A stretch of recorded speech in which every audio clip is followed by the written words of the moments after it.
Salut à tous! Avant de commencer, j'aimerais m'excuser d'avoir mal compris certains détails, beaucoup de détails par rapport à comment cette expédition est gérée en termes de personnages et tout, ce qui m'amène à quelques questionnements, mais oui, il y a beaucoup de choses sur lesquelles je dois revenir par rapport à ça. Donc déjà, Mendoza n'est pas le commandant du navire, c'est un navigateur, c'est quelqu'un dont la spécialité est de trouver les bons itinéraires, etc. Donc c'est pas du tout lui le commandant du bateau. On découvre d'ailleurs que le bateau est un peu une loque, et le commandant c'est Pérez, un certain Pérez, qui est accompagné du seigneur Gomez, qui est, je crois, le représentant le plus haut gradé du gouverneur qui a lancé cette expédition, mais le gouverneur ne fait pas partie de cette expédition comme je l'ai dit, et en termes militaires, ce qui représente le plus le gouverneur, c'est le capitaine de la garde, Gaspard. Voilà, tout ce petit monde, va falloir que je gère dans ma petite tête pour que je m'y perde pas. Et donc, ouais, je me suis trompé sur pas mal de points par rapport à avant. Notamment, je me suis trompé sur le fait que la fille qui a été kidnappée, Zia, avec Esteban étant fait, a été kidnappée par Mendoza, mais sous ordre de Pérez, ou Gomez, je sais jamais maintenant, mais c'est du seigneur Gomez, voilà. Donc voilà, c'est le seigneur Gomez qui est un petit peu, qui manipule un peu de tout, et dès le début on voit que c'est une sale enflure, donc ouais, il n'y a rien de, il n'y a aucune grande surprise par rapport à ça. Donc on poursuit là où on s'était arrêté, en faisant pas gaffe à certains points. Par exemple, dans l'épisode, à la fin de l'épisode précédent, on montrait Esteban et Zia monter sur le pont et voir le soleil qui se levait, tout ça. Bah non, en fait, là, ils sont dans la cale, ils peuvent pas, ils peuvent juste sortir la tête et voir rapidement quelque chose, ils peuvent pas faire plus. Donc, j'ai pas fait gaffe à ce détail-là. Et un truc qui me gêne beaucoup par rapport au personnage de Zia, c'est que on se centre tellement peu sur elle, surtout par rapport à son importance, que je trouve ça un peu dommageable, très dommageable pour le personnage. C'est pas impossible du tout qu'on fasse un épisode où on prendra plus le temps de se centrer sur elle. Mais là, on voit aucune discussion de rencontre avec Esteban. Direct, on nous fait une petite ellipse rapide et on fait comme s'ils se connaissaient bien, ils se sont déjà raconté leur vie et tout. Et après coup, quoi, on raconte rapidement sa vie, mais de façon complètement nonchalante. Alors que pour moi, ça devrait être quelque chose de super important quand même. La raison pour laquelle elle connaît la langue inca, c'est parce qu'en fait, elle est originaire des cités d'or, enfin de l'endroit où on pense que les cités d'or sont. Et apparemment, ouais, elle a l'air d'être relativement ou pas au courant que les cités d'or existent. À nouveau, étant donné qu'on se sent tellement peu sur elle, on la voit tellement peu dire quoi que ce soit que c'est très difficile à dire. Donc, étant donné qu'elle vient du même coin qu'Esteban, elle a elle aussi un pendentif. Elle devrait pouvoir invoquer le soleil, elle aussi, normalement, alors. Ça veut dire ça. Et donc, ouais, la raison pour laquelle on l'a capturée, c'est pas seulement parce qu'elle parle l'inca, mais c'est parce qu'elle pourrait les mener au peuple inca. Et donc, bon, elle est pas super contente, Zia, notamment qu'on l'ait capturée pour la forcer à faire ça, c'était un petit peu logique. Et étant donné qu'on la montre très peu, qu'on la montre très peu dans son ressentiment et dans beaucoup de choses, c'est très dommage parce que c'est le personnage qui, en termes d'histoire, est le plus intéressant sur le principe, mais elle est tellement peu montrée. Que ouais, on n'arrive pas à ressentir grand chose, on n'arrive pas vraiment à voir ce qu'elle ressent, tellement on la voit peu en fait. C'est dommage. Donc, à nouveau, hein, peut-être qu'on aura l'occasion de se centrer davantage là-dessus sur les épisodes suivants, mais et je dis ça parce que va y avoir une bonne ellipse de plusieurs mois du voyage qui va se passer, et c'est pour ça que ça me pose légèrement problème. Voilà, histoire de dire. Donc, ils sont pas censés se faire voir par l'équipage tant que le vaisseau est parti. Alors, il faut attendre quelques heures, etc. De façon à ce qu'ils soient obligés de les accepter dans l'équipage et pas rebrousser chemin. Sachant que je vois pas pourquoi Zia accepterait ça.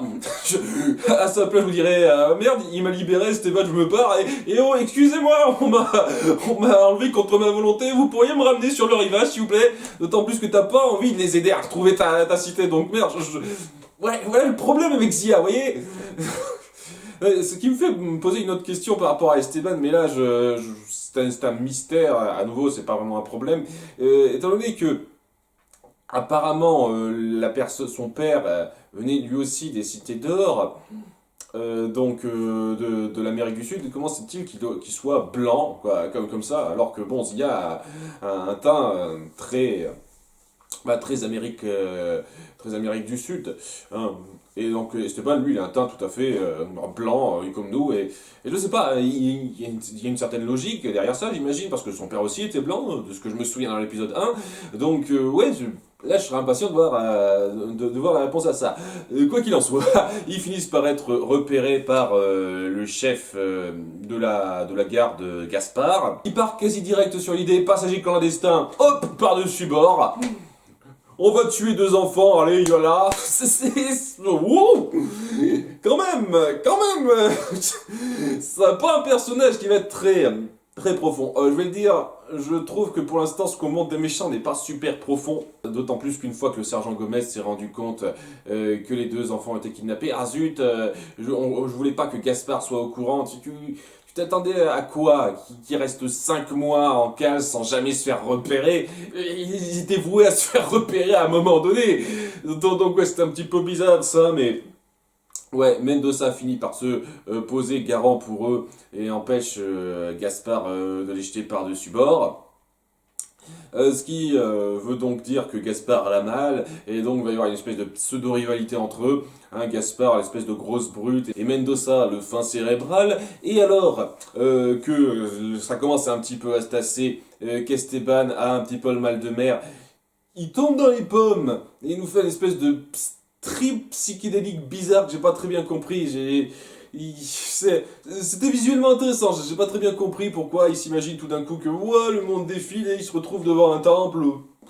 Ça vient de ses origines, je sais pas, c'était bizarre, assez inutile je trouve. Et en se réveillant, il finit par surprendre une conversation entre Gomez et Gaspard, où Gomez dit à ce dernier que c'était prévu de les amener pour trouver les cités d'or. C'est bien pour ça que vous êtes là, vous avez bien fait cette expédition pour ça, et donc voilà, faut pas leur faire de mal. Par contre, oui, Mendoza, ça commence à devenir un peu une plaie, donc ce serait bien, une fois qu'on sera arrivé, de le tuer, hein, de s'en débarrasser, de façon à ce que ça paraisse un accident comme ça. Alors ce sera un petit problème de moins pour nous. Hein. Donc Gaspard est plutôt content parce que, ouais, à nouveau, hein, pas très... Ils sont pas très subtils, nos méchants. À un moment donné, il y a Gomez et Pérez qui complotent, et puis ils font leur petit rire sardonique. C'est...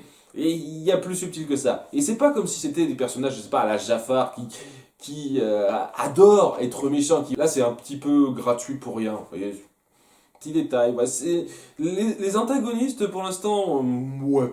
Voilà.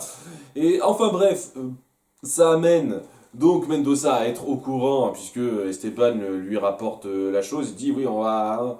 Pour l'instant, ils peuvent pas me tuer parce qu'ils ont besoin de moi, mais il faudra aviser au moment où on sera arrivé. Donc là, on fait une ellipse en plusieurs temps sur le voyage, où Esteban apprend à affronter son vertige. Voilà, c'était très important apparemment à montrer.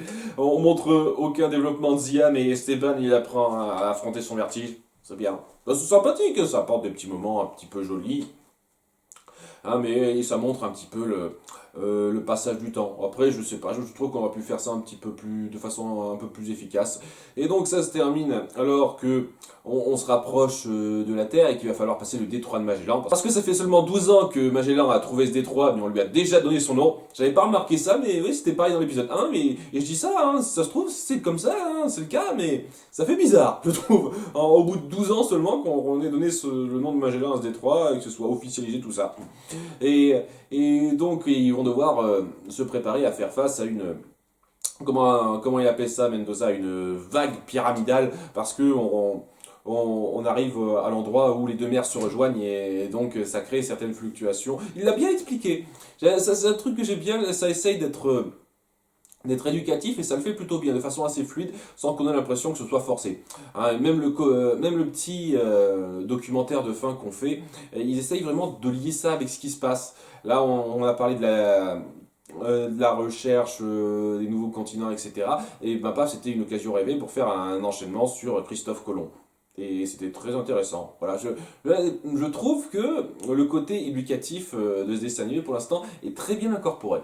Voilà, et c'est très intéressant à savoir ou à recevoir. Je trouve ça très sympathique. Enfin bref, ça s'arrête là au moment où il s'apprête à affronter une vague pyramidale avec un navire en assez piteux état, donc suspense, tout ça. C'est pas trop mal. Ça suit correctement le premier épisode. Il y a certains points qui me gênent un chouïa, mais c'est tout à fait rattrapable par la suite, hein. On est bien d'accord. Notamment par rapport à Zia. J'espère vraiment que vous développerez mieux ce personnage parce que pour l'instant, de l'histoire qu'on raconte sur elle, elle promet d'être intéressante, mais du peu qu'on a montré pour l'instant, je trouve que c'est un petit peu du gâchis. Mais à nouveau, c'est que le début, hein. Donc on verra bien un petit peu par la suite. Mais pour l'instant, ça reste bien plaisant.